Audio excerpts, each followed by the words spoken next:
Hi there, welcome to Transcoastal Trailer Sales. Today we'll be walking you through your 2024 Wildwood 179Dbkx. We are just going to start off the back of the unit. If you notice up top, you are pre-wired for an observation camera as well as a lippered collapsible stair system. So you can get up there and periodically check out your seals periodically with ease. We also do have your spare tire located at the back here. Then on either side of the bumper tube, you're just pulling this cap off. Typically, that's going to be where you want to store your sewer hose after the first use. We do have a brand new one located inside the front compartment, which is why it's not in here yet. Typically, that's going to be where you want to store that. Just tries to keep as much smell out of the unit as possible. And then in this corner, as well as all four corners of the unit, you got stabilizer jacks. The way those works is you're just going to hook up your 3/4 inch drive tool to the 3/4 inch drive nut, running this foot down to the ground. Once the foot contacts the ground, just giving another 8/4 turn to snug it up. It's going to take any bounce or sway you see we have in the unit right now away. One very important note to note with these guys is they are stabilizing jacks. They're not leveling jacks. And whenever you are using an impact, just being mindful of how much torque you're putting on them, as you do run the risk of bending them. Got your 2 low point drains here, so if you don't want the water staying in your lines, going stale or stagnant, or you're just finishing up winterization, it's a good idea to crack those. Then we can come to the left where you're going to get your main sewer outlet. Just taking that, squeezing that off. Got your 2 ears there. It's the same ears your sewer hose is going to have. They do just line up with these notches like so and lock into place. And then you got your black valve and your gray valve. You always want to empty your black valve first, as with your dirtiest water filled from your toilets. And then you can come behind that with your gray valve, which is typically a little cleaner water filled from your sinks and your showers. Got a black tank flush, never using that. Important to read the caution sticker. Just letting you know that whenever you're using it, it's very important to have your sewer connected and your black tank valve open. Reason being is if you're pushing pressure into the tank and the pressure's got nowhere to go, it could expand the tank to the point of cracking. So always being mindful whenever you're using that. Got your main power cord inlet. You're just taking note of that notch there. It lines up with this notch on this side. Pressing that guy in firmly into place, locking it in with an 1/8 turn, threaded collar to really lock it down. If you follow that cord back, you do your standard 30 amp plug-in. Most campsites should have this need to plug right on in, but let's say you have the unit at home, you want to run your fridge, or your campsite only has 15 amp service, which is just your standard household outlet. We do include that 15 amp park adapter. Just keeping in mind whenever you're using that, you're not going to be able to run your air conditioner. It realistically is just to run the fridge and your lights. Whenever you do plug it in, you get the little blue light there telling you that you have a successful power source. If the red light will be on, it's telling you that your source of power is bad and you don't have a problem with the trailer. Exterior shower, standard little silver 751 key to open up that. Then you got your fresh water connection. So if you're out of site, if you're out boondocking, your site doesn't have water, put a garden hose in there, turn it on, it starts filling that fresh tank, and that's what your water pump draws off of. And then right down below the floor, you got the little cap that's supposed to be on there, probably inside this water heater, which it is. That would be how you drain your fresh tank. Of course, making sure it's tight on there so you're not leaking. Then if you're at a site with service, you can thread a garden hose in there, turn it on, and that's going to be your city water connection. And then you got your hot water service port. Opening this guy up, a couple things you only have to worry about. Power switch, turn it on, supplies power to the thermostat that's inside, which I'll go over once we get there. Then you got your pressure relief valve. So this isn't going to be like your standard tanked water heater. Typically, you're going to have bypass valves behind here. These ones do not have any bypass valves, and the reason being is you are supposed to run antifreeze through them, of course, with it off.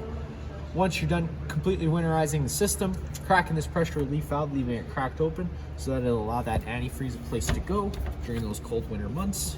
Furnace exhaust, whenever it's running, it's going to be blowing out hot air, so just be mindful of that. Inside here, we do just have some storage space. A little bike lift system customer opted for. Then right at the front, power tongue jack, manual override up top. Got this little propane cover. I left it off just for the purpose of the video. You got this strap here, a little safety strap to hold it in. You got a wing nut on this side to clamp this tank into place. And then right at the top, you got your valve like a standard barbecue, counterclockwise all the way and slowly to open up the flow of propane to the unit. Inside that black box right at the front there, where your battery's housed, and then right at the front frame, with your battery disconnect switch with it in the on position, the batteries are connected to the unit. If you were to turn it to the off position, the batteries would become disconnected from the unit. inside this compartment, opening that guy up. That's your starter kit, which is where you're gonna find that 10-foot sewer hose. You also get a 15-foot water hose, the 15-amp park adapter I told you about, and some other miscellaneous goodies. Then at the front, strapped to the floor, you got your manual override for your tongue jack and your stabilizer jack tool. Got your main entryway door, which I'll go over in a minute. 2 standard outlets at the side. And you have a little exterior kitchen area, opening up that guy. You got your 110-volt mini fridge, so whenever you're plugged into shore power, that's going to be running. It isn't 12 volts, so just keep that in mind. Then you got your little griddle, pulling that out all the way. You got a little red flap on this side here. That's just to lock it into place. Behind it, you're going to find a little hose. You can run that down below here. You got a dust cap. Whenever you're not using it, always important you put your dust caps back on both ends. Like any standard airline, push them back on the collar, pushing it and inserting it into place. It's going to lock that in. With the flow of propane closed, it allows you to operate the coupler. Opening up the flow of propane opens up the flow to the griddle. It's going to not allow you to operate that coupler as an added safety feature. Then you could hit your igniter and it would be fired up. And then to take it down, it's just total opposite. Of course, like I said, just making sure you do close off those dust caps. You put that into the back here and close it all up. Travel latch, flipping that down whenever you're traveling. That way it's not slamming against the door. You can close all that up. Then you can take your assist handle, push it up, fold it 90 degrees. It's going to lock in place. That'll allow you to open up your door. I'm going to mention now, you do have to dip the door all the way open. You can get your stairs down, but notice when you have it all the way open, it does come into contact with that awning arm. So before you ever run your awning, always making sure you have this door 90 degrees open. That way your awning arm can travel freely and you're not going to cause any damage. Get your stairs down, taking that little broom handle, pulling it towards you. You got adjustable feet, you just can have nice and level stairs for your campsite needs. Just with the silver tabs to operate those. Fold those down to the ground. It will allow you to take a step on the side. First thing you notice off on the left is that fire extinguisher, just like home. Pull the pin and shoot. You got your awning LED light switch on the outside here. Next, it'll do all the main living space lights. Then, to run your awning, just making sure that you do have the door closed 90 degrees. Pushing the button down allows that awning to start making its way out. And once fully extended, you are going to see the back of the metal tube and the little flap hang down. Whenever you are running your awning out, always making sure you keep an eye on the wind speeds. It doesn't take much to cause any damage on these guys, whether that be ripping your fabric or bending your arms. So as you can see, you got that flap starting to hang down, and there's the back of the metal tube. Now before we start raining, you can take any arm, front or rear, pull that at the center. It's going to change the pitch of the awning head, allowing water to now run off. Now if you like that angle better, you do the same thing with the front arm. It's going to allow for more shade underneath. Just making sure you do push these arms back to straight before you bring it in. That way you don't run the risk of bending anything. And bring it in as simple as pushing the in button, the up button. Awning's going to start making its way in. Once it's all the way in and the arms contact the side of the trailer, the motor's automatically going to cut out. Now up the top, you got your monitor panel system. So you push the button, it's going to tell you the corresponding level. Water pump, turns on the water pump, drawing out of your fresh tank.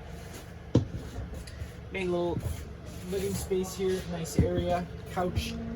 This is a Murphy bed, so if you're just holding the bed up, you can put the couch, fold it down, and at that point, it'll allow your mattress to flip on down. Nice window right at the front. All the blinds in the unit do work the same way.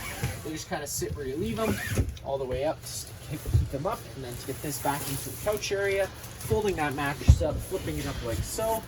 That'll allow you to assist that couch back into place. You do have sleep app access on both sides of the bed, as well as plugins for them. You got your solar controller right on the wall here. Now, I will recommend going over the owner's manual because there's a lot of in-depth settings you can get into. We do just have it set up for a basic charging system, so whenever there's sunlight, it's going to be providing a charge to that front battery. This little switch here turns on some accent lights at the front of the trailer. Into your kitchen area. First, go over this. Pre-mounted for a TV. You got all your plugins up top. You're going to notice this little black button coming off the coax. pushing it turns on that green light. That's turning the antenna on the roof. Now that also improves radio frequency. You are pre-wired for Wi-Fi, so if you'd like to get set up with that, contacting our parts department, they can put together a quote for you. Then you get into your main kitchen area. So whenever you're running your stove, I always recommend running your range hood. That way you're evacuating some of those pure propane fumes. And because we're going over propane fumes, you got your LP detector right here near the ground. If this guy ever starts going off, don't panic. Just turn off the main supply of propane, open up some windows and vents to get some fresh oxygen inside here. Back to this. Whenever you've had your propane system off, it's going to allow air into the lines. So whenever you first turn on that propane after a while, I always recommend coming and firing up the stove first thing. Just helps to allow purging the lines, which sometimes can take a few minutes. Of course, I had the propane system running earlier, which is why this did fire up so quickly. And you're going to see it's running a little weird just right off the bat, just because you are purging all the air out of the lines. The reason I'm telling you to start this up first, just the easiest way to purge everything. Purge all the propane to the gas outputs. That way, if you go to fire up your water heater or your furnace, you're not getting any fault codes causing you any grief. Microwave, just like not much I'm going to show you there. Whenever you're using any of the storage inside this unit, always being mindful of drains and water lines. On the wall here, that's the thermostat for your heater. Your furnace does blow all its air out of that vent there. So if you'd like to get a little fan to move it, some air around, you can do so. Turning it on, pushing it all the way to the right, it's going to be as hot as setting. Anywhere before that, it's going to be a warmer setting. And then just clicking it to turn it back off whenever you turn it on. As an added safety feature, it runs for an additional 3 minutes after turning off. That way, no chance of any fire or anything. Pushing the power button to turn your thermostat on, up or down at any time to change your set temperature. You're gonna be locked to 50. Hold the up button. Hold the up button for 5 seconds. It's going to allow you to go to 55. That's just an added safety feature so kids can't scold their hands. Celsius and Fahrenheit, press of a button. Then you can go back off. Like I said, storage all around, and there's also going to be quite a bit of accent lighting throughout.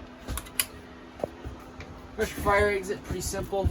Pull the tab up, slide the window, slide the screen right behind it, hop on out of the unit. You do currently have this set up as a seating area. You can't turn it into a bed in case you're going to have more guests. You're just having to come down here, loosen off this little piece right here. It's going to allow you to pull this leg right off out of the out of its base here. You'd have to pull the tabletop out of its other base by loosening the second knob up top. And at that point, you take the tabletop, put it onto the black ledges here, take your back cushions, fill in the center. Right behind me, underneath the fridge, got your main fuse and breaker panel. Whenever a breaker trips, it's going to sit in the middle, so you do just have to turn it off and then back on again to reset it. All your fuses are going to be on the right there. And then you got your Furrion fridge, opening that guy up. Obviously, temperature control for the fridge and freezer are right down below. All the way to the right, it's going to be as cold as settings. Anywhere before that, it's going to be a warmer setting. Then you're going to notice you got some off-grid writing here. That is just telling you the most energy efficient setting to have it on whenever you're running it off battery power.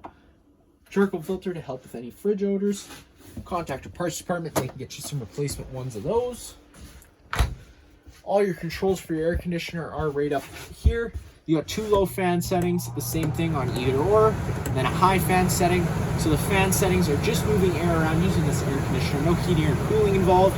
You can control where the air blows by operating these levers. And then one more time to get to the blue fan setting is going to be the air conditioning mode. So you got low fan and high fan for that. The temperature control knob over here pretty much is useless. Always, you always want to keep it on this blue setting, as that's the air conditioning mode. You can turn it over to the red setting, but it's not going to do anything because it doesn't have an installed heat pump. Bunk space, lights top and bottom, of course. Lots of storage underneath the bottom bunk. And then last but not least, taking a step into the bathroom, light switch just on the wall here. Storage, you got your basic bathroom inside here. That is going to be it for this unit here. If you have any other questions, feel free to give us a call.